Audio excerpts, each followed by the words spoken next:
What is up, guys? The doctor is back in the office, and today we're going to be matchmaking all of the fights to make following the completion of UFC 323. We're going to be matchmaking all of the winners, the losers, figuring out what to do in the flyweight division now that Pantoja's hurt, what's going to be Petr Yan's first title defense, what's next for Merab, hint, hint, the trilogy is on the way.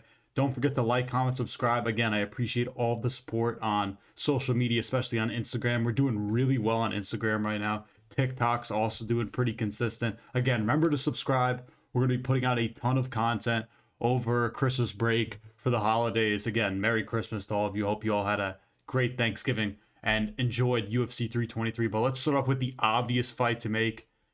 Oh, and that's Merab versus Petr Yan 3, the trilogy. Listen, Petr Yan, generational comeback in terms of everybody fucking counted this guy out, including me. Despite him being not only one of the greatest bantamweights ever, but one of the greatest UFC fighters ever. I think Petr Yan, I believe I saw stat, is the first fighter to lose three fights in a row and then get the belt back. I mean, Jesus. He loses to Aljo. Sorry if my face just blew up there. Loses to Aljo. Then controversial loss to O'Malley and Merab. And then, you know, he's on a 4-fight win streak, beating Song Yadong, Figgy, Marcus McGee, and now Merab. It's kind of crazy, you know, if he never knees Aljo, who knows if he's still the champ? Who knows if we consider him the greatest bantamweight of all time? Again, the timelines are stored now that Petr Yan is the champion. And, you know, for a guy to get 50-45 in his first fight, and yes, I know he was hurt, but then to do essentially the same thing to Merab in terms of domination is incredibly impressive. And I think this win over Merab on Saturday cemented himself as now the second greatest bantamweight of all time, and he's just behind Merab. I don't think, the thing that Merab has is obviously insane activity in the title defenses, so maybe Petr Yan is a win over Merab away, and then maybe one title defense, and then he cements himself as the greatest bantamweight of all time. And then, you know, if he does that, if he beats Merab again, then we're talking about this guy's top 10, inch in the top 5. I know that sounds insane, but Petr Yan is really that fucking high level. But, listen, it's this rivalry is currently tied 1-1. Both guys have pretty dominant wins over the other. Do this April or May of next year. I guess it's kind of dependent on how long Merab wants to take, how much time Merab wants to take off.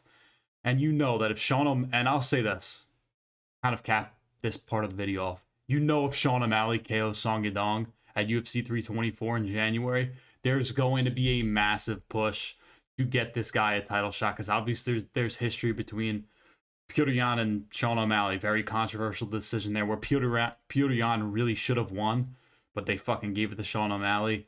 And again, this matchup really does have to happen. Merab had 3 title defenses this year, deserves a chance to take a few months off and to get the trilogy fight. Anybody pushing for Umar, fuck that too. I guarantee that Umar Figgy fight's going to be pretty boring. I don't even think Umar's going to get a finish. And he's miles better than Figgy at this point in Figgy's career.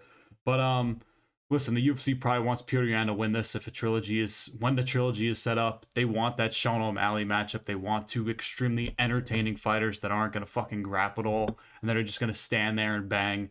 And that'll happen sometime next year after the Merab trilogy. But listen, Merab could very well beat Petr Yan and spoil everything. So literally anything can happen. But this is easily the matchup to make. Moving on to the flyweight division. Listen, I'll say this. I'm not specifically matching Pantoja up with anybody because we don't know how long it's going to be. It could be 6 months. It could be 8 months. It could be a year till we see this guy in the octagon again. And until, you know, we get complete confirmation on what the injury is. Right now, it looks like a dislocated elbow, but we don't know the severity of it. I'm not really going to matchmake him. Realistically, he's fighting the winner of this fight, and that fight's going to be Joshua Van versus Tatsuro Taira. Listen, we don't know how long Pantoja is going to be out for. Dana White seems pretty interested in doing this fight in Japan, which I think would be really cool. You could do it in February or March, so a quick turnaround for both these guys, because Joshua Van obviously nothing happened against Pantoja. He ate a kick and flicked Pantoja off of him. He fucking broke his arm. And Taira took practically no damage against Brandon Moreno on Saturday, was stuck in a body triangle from bottom position. So that was fucking weird. Again, I think this would be a really interesting fight because, you know, Pantoja was preparing in his camp for kind of a primary grappler in Pantoja, or Van was preparing for a primary grappler in Pantoja. Even though Pantoja, he can obviously be really dangerous up close and has wicked kicks. Like, he's still much better in the stand-up game than Taira is, but Taira is also a very elite level grappler. He's very athletic. He is super quick on his feet. His striking is improved. Like, he has good straight punches. He has decent boxing. I think this could be a really fun fight, and the UFC is going to want to keep the division moving. So I know somebody might come in the comments and say like, oh, this isn't a real championship fight, because I've got people on Instagram saying that. Like, you guys are fucking losers. What do you want them to do? All right, sit around. Let's not do anything with the division. Let's just wait for Pantoja to come back, and could be a year. Like, that's the dumbest thing I've ever heard. If anybody's shitting on Joshua Van for celebrating, what do they want him to do? Be stone-faced and not fucking celebrate whatsoever? That is the dumbest thing I've ever heard of. I get it. I listen, I'm a massive Pantoja fan. But this guy just reached the top of the mountain in the division, something that he's worked his whole life for. He deserved to celebrate. You know, I think deep down maybe he's like, fuck, I wish I could have beaten Pantoja, you know, legitimately. You know what I mean? Like a legitimate win. I wouldn't doubt that whatsoever. But he's a champion, so that means he has to defend the belt. And Tatsuro Taira is the guy. He's the number one contender. There's going to be an argument, I guess, made for the winner of Manel Cobb versus Brandon Royval, but I think Tatsuro Taira is better than both of those guys currently. I think I would lean Van here. I think he's got better cardio. He's also a better striker. And I just think he has that grit. So, like, there's something, it does kind of look funny with him with the belt, though. It just looks giant on him because Joshua Van is such a small little man. But I think he can deal with a primary grappler in Taira. I guess there's always a chance that Taira fucking just takes this guy down, and Joshua Van's takedown defense is nowhere near as good as anybody thinks it is. But I don't think it'd be a lock by any means. Again, Taira is really an elite offensive grappler. And I'll say this because I've seen this matchup obviously get thrown out all over social media. There's a chance Joshua Van just doesn't win this fight, and we never see Joshua Van versus Pantoja in the rematch. Like, that legitimately could happen. And we just get Taira versus Pantoja. Like, who knows? I'm just saying, but do this in Japan. I know Joshua Van wants to do this. I'm stuttering all over the place. Do this in Houston. But I don't really necessarily agree with that. I want to see it in Japan. We've seen electric crowds in Japan before with fucking Pride. I know they have Ryzen, but we really haven't. The UFC hasn't really tapped in to that Japanese fan base in a very, very long time. This would be the perfect fight to do so. Two really young fighters in the UFC. It'd be the first title fight with two dudes from the 2000s in it. I think two dudes in the 2000s have fought before. It might have been Ray Saruya and Joshua Van. Don't quote me on that, though. I have no clue if that's actually the case. But it would definitely be the first championship fight with two guys born in the 2000s. This would be really sick. Put this in the main event of the pay-per-view. And speaking of another fight that you could put on that Japan pay-per-view, Kyoji Horiguchi versus Brandon Moreno. This fight would fucking slap. Horiguchi, comes back to the UFC after a really dominant run and rise. And people forget, man, this guy fought DJ for the belt 10 years ago. DJ's legacy keeps fucking building with how Horiguchi and Tim Elliott have been performing lately. But he beats that freak Dagestani weight bully, that mutant Tagiru Ulanbekov, dominates him, subs him in round 3. He's a former title challenger, as said before. He looks so incredible on the feet, so fucking fast. Beat Tagiru Ulanbekov's ass. I can't speak. So we get the number 8 contender in Kyoji Horiguchi versus the number 2 contender, well, I guess current number 2 contender, Brandon Moreno, who kind of had a bit of an embarrassing, lackluster performance against Tatsuro Taira. But I think this might play to his advantage a little bit more because Kyoji Horiguchi is not, he's not this wrestler like a Tatsuro Taira is. He's, on the feet, moving around. This would be a pretty fun striking matchup, in my opinion. And again, this gets the Japanese market involved. Put this on a UFC Japan card. Those fucking crowds are electric there. Again, we've seen what they can do with those Pride crowds. And it gives Brandon Moreno a chance to bounce back against a primary striker and an electric fighter in Kyoji Horiguchi, who's a big name in the grand scheme of mixed martial arts. Would be a really fun matchup on the feet. You could watch some fun scrambles that would occur here. Would just be a sick fight to build out that UFC Japan card where you could throw a bunch of other dudes from fucking China, maybe some fucking Australians, some Hawaiians, I don't know, anybody from the Pacific on, you know what I mean? Anybody over there, including all the Asians, Koreans, I don't care. Young Zombie, throw him on this card too. That's what I'm doing here. Kyoji Horiguchi versus Brandon Moreno. Moving on down the card to the bantamweight division, Henry Cejudo retires, so we don't have to matchmake for him, but we do have to matchmake for the winner of that fight. And that's going to be Payton Talbott. And I think there's a ton of options here. Like, he's coming off an incredible performance over Triple C, who, again, only lost to Aljo, Merab, Song Yadong, Mighty Mouse back in the day, Joseph Benavidez. Like, only lost to real fucking killers. And I've seen the Sandhagen matchup flown around, which, you know, is intriguing, but it just seems like a big step up in competition. And then you also have, like, a lot of the division is matched up. Right now you have Umar and Figgy, Sean O'Malley, Song Yadong. Merab versus Yan 3 is probably the matchup. Then I see Mario Batista versus Vinicius Oliveira also getting matched up. And then it leaves like Cheeto Vera and Ayman Zahabi. And it feels like Ayman Zahabi, they're just trying to get this guy to fight up. Like, that's what it feels like. I don't know why. There's nothing marketable about him. Everybody hates him. All his wins are close robbery decisions. And the fact that that guy went to a war with Cheeto Vera, who, listen, he can still give you wars. But just, you're not a real title contender that way. But fuck it. I'm going to do Payton Talbott versus Corey Sandhagen. And it's really mostly because of the two other options that I named. Cheeto Vera, I think, does nothing for Payton Talbott. Cheeto Vera, he can still put up good fights. Like, I know a lot of people like to shit on Cheeto Vera for, you know, leaving things really close and not putting in enough output into his striking when he has a chance to steal the fight.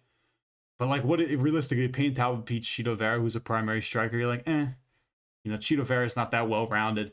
Ayman Zahabi, I think, does make sense, and Payton Talbott even fucking called him out, but I'd much rather see Corey Sandhagen. If you're going to just fuck it, just keep building Payton Talbott up. You already kind of gifted him a Henry Cejudo matchup that he probably really didn't deserve. Corey Sandhagen coming off a loss to Merab, and there's not really anything else there in the top five for him. Realistically, when Sean O'Malley knocks out or beats Song Yadong, I could see Payton Talbott versus Song Yadong. You know what I mean? Like, something like that could also make sense. But as things stand right now, fuck it, do this. The performative male matchup. These dudes are playing the vinyls. You know, these guys love the fucking Smiths. They're sipping their matcha, riding their skateboards, like shooting, you know, videos for their YouTube on handheld cameras, talking about fucking technique and stuff. Both these guys are obviously Frank Ocean listeners. Would just be fun to watch these performative males sip their matcha and have to fight one another. This is the matchup to make. Ayman Zahabi, I think, realistically makes more sense, but I'd rather see Corey Sandhagen versus Payton Talbott. I think is a lot better. The performative male final boss, Payton Talbott versus Corey Nerdhagen. Let's fucking get it. Like, let's fucking get this on. This fight would fucking sell too, because all casuals know who these dudes are. Everybody loves these guys. I mean, obviously people make fun of them, but they're very good. I mean, Payton Talbott's really proved that he's a legit force in the bantamweight division. Just keep throwing him up the rankings. Who cares?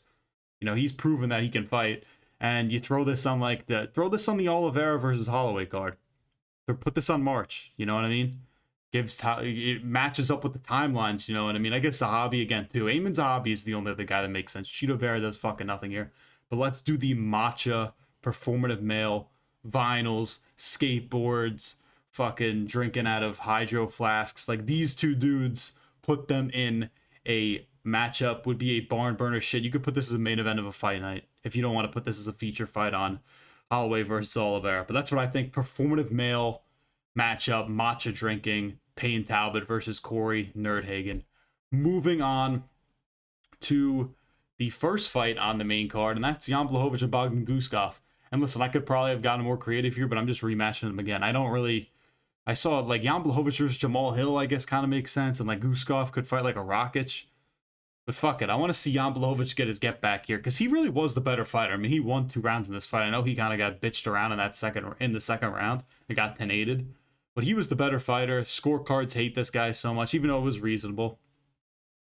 And, like, again, Jamal Hill could make sense, but he's fighting Joanna Drazic. Yeah, you know, I always fuck up her name, but apparently they're in a fight now because my girl Joanna, she was beefing with Jamal Hill's girl, saying she was going to beat her up, and then Jamal Hill said he would knock Joanna out. So maybe that's the next matchup for my boy Jamal Hill. But whatever, who knows what led to that. Anyway, Jan Blachowicz versus Bogdan Guskov, just run it back. I don't know when you do it. It was actually a pretty good fight, so run that back. Moving on to, let's go over through some of the prelim fights. We're going to start with Manuel Torres. On a sick run right now, an electric fucking finisher. He knocks everybody out in the first round, and we need to start getting rid of some of these unks at the top of the division, or in the rankings, not top of the division necessarily, but fuck it. I actually forgot this guy was in the top 10. Renato Moicano versus Manuel Torres. Get Renato Moicano out of the rankings. We nuked Grant Dawson already. He's banished the Apex. He'll never be seen again. Moicano, you're next. And somehow this guy's 10th. In my mind, this guy felt like he was 13th, but apparently like Chandler's 11. Dawson was 13. I think 12 might be fucking is Dariush. So, Moicano, he talked a lot of shit about Dan Hooker, kind of jokingly, but that matchup's booked up now because now you have Dan Hooker versus BSD, so we have to eliminate you, Renato Moicano. We need to kick out all these old shitty fighters out of the top 15, bring balance back to the lightweight division with all these fun, fucking exciting prospects we have. Dariush was also an option here, but he's actually going to be mentioned later in the video. I didn't want Beneil Dariush to, 100% die. Like, he would have been left the ambulance. He would have left the fucking arena on a stretcher. And I don't really want to see that. I like Beneil Dariush. I want to give him a matchup where he has slightly less chance of dying, and Torres would slime out Moicano, and we're one step closer to, again, bringing balance to the lightweight division. Speaking of Beneil Dariush, though, I'm going to match him up with another lightweight contender, a guy who deserves a ranked opponent, who's been on a sick run. For Ziam versus Beneil Dariush. And listen, I was actually considering matchmaking Grant Dawson with Beneil Dariush because it's kind of that dream matchup of neither one of these dudes who I like are, they won't get chinned by the other one. Their striking isn't particularly good. Dariush can a little bit, but Grant Dawson, he's fucking terrible. But originally I wanted to do that. But Ziam, he's on a really nice win streak, beats Nazim Sadikov, who's a pretty fun striker, is being Claudio Puelles, Jai Herbert, Matt Favola, Mike Davis. Like, he's a legit name in the division now. And you give him a fun grappler in Dariush, who's been a top contender in the division for a while. He's old as shit now. He's completely washed. There's not really much left for him. But at least if Ziam wins this, he just throws himself in the top 15, and then we go from there. Originally, back to that Grant Dawson point, I really want to do Grant Dawson versus Beneil Dariush. But again, I want to move the unks out of the division. I want to move the shitters out of the top 15 of lightweight. And imagine the scrambles in a Beneil Dariush versus Grant Dawson matchup in the Apex. You're hearing their fucking bodies hit the canvas. The striking would be awful for both of those dudes. Grant Dawson, he throws his fucking overhand with his wrist hitting you. So maybe his wrist could knock out Beneil Dariush if it hit him on the chin right, which would be kind of a hilarious visual if he got chinned and put out cold by Grant Dawson. But that's not happening. For Ziam is going to do that. He's probably just going to pick Beneil Dariush apart, and Beneil Dariush is going to put down his gloves in the middle of the Apex. Michael Bisping's going to look at him with one eye this way and another eye that way and just thank him for a great career. That's how it's going to be. Beneil Dariush, I loved you. My favorite highlight of yours was when you got destroyed by Charles Oliveira, but I still love you. He's still my boy. Moving on to another final lightweight division. Probably two guys who might deserve a ranked opponent, especially the guy who was at UFC 323. That's going to be Chris Duncan. And I'm going to match him up with Esteban Ribovic.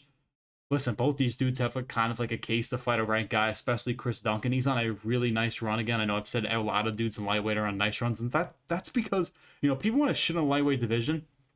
They have so many sick, unranked guys, and even some guys who are like just in the top 15, like Bajo Mondes. You know what I mean? But then there's like the Sao Kid who's fighting Rong Zhu. Like, there's so many dudes who have claims to kind of be in that top 15. It's just going to be a matter of getting guys like Chandler, Moicano, Dariush. Then eventually you're going to have guys like Charles, Max, Gaethje. Those guys are all going to retire, and everything's going to fucking open up after that. But for now, we got to do stuff like this. If Duncan wins this, then you give him a ranked opponent. Winner if this gets a ranked opponent would be a fucking banger. Make this happen, Dana White. All the fans want to see it. We'll do a couple other matchups here. We're going to do Bruno Ferreira versus Jared Cannonier. He called out Jared Cannonier. He also called Brendan Allen a bitch. He's like, if I can't get Jared Cannonier, let me fight Brendan Allen. Why the fuck would that happen? Brendan Allen just beat RDR, and now Brendan Allen is looking at another win away from technically a title shot. Like, Bruno Ferreira, how's that fucking fight ever happening? And I think Cannonier would probably win this. I mean, Marvin Vettori has zero bag whatsoever. Like, he can't punish any of Bruno Ferreira overextending on his overhand or overextending on his striking in general and having a little bit of kind of bad footwork. Like, Bruno Ferreira is not doing anything on the feet to Marvin Vettori is not doing anything on the feet to neutralize Bruno Ferreira. And listen, that's not to take away from Bruno Ferreira. That was still a nice win. And I could just see a world where Jared Cannonier just kind of schools Bruno Ferreira. But I could also, again, to kind of play devil's advocate and fence it here, I could see where Bruno Ferreira just cracks Jared Cannonier's chin, because it's definitely possible. And Bruno Ferreira, he hits fucking hard. But this would be a very fun fight. Throw this on maybe the opener of a main card, or maybe the fucking feature fight on the prelims if it's a really stacked card. This would be a really solid fight. Dana, just don't put this as a main event of a fucking fight night, or a co-main of a fight night. I don't want to really see that shit. Actually, a co-main of a fight night maybe be okay. I know that might sound a little crazy, but it just like the bar is so low for the UFC for them to really impress me. So I don't really think that would actually be that bad. Moving on to the last fight we're going to matchmake in the light heavyweight division. Iwo Baraniewski. This guy had a sick finish over Ibo Aslan, one of the craziest 2-minute fights you'll ever see. And we're going to match him up with channel enemy, one of my sworn enemies in the UFC, Rodolfo Bellato. And anybody who's watched this channel knows how much I hate this guy. What he did to Paul Craig, the acting job there, that he should have won an Oscar for him. It was an all-time acting job from Rodolfo Bellato. I'll never forgive him for that. You know, lost to Navajo Sterling in his last fight. And I just want to see this guy get put out cold. And Iwo Baraniewski, this guy just is a fucking blockhead. So is Rodolfo Bellato. But Iwo Baraniewski is a wholesome little mini fucking P.E.K.K.A tank. This guy will put out Rodolfo Bellato cold. He'll get cut from the UFC. I'll never have to see him again. And Paul Craig's legacy lives on in infamy as the GOAT of the sport. That's my GOAT, greatest jiu-jitsu of all time in the light heavyweight division. Lightweight, or blockhead versus blockhead. This is the John Cena versus The Rock. I hear voices in the air. Na, na, na, na, na. That's this kind of a matchup. Iwo Baraniewski versus Rodolfo Bellato. Fucking make it happen, UFC.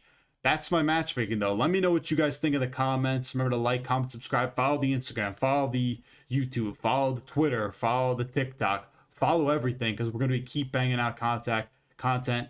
I've stuttered a lot in this video. It's fucking late. I'm tired. I'm studying for finals.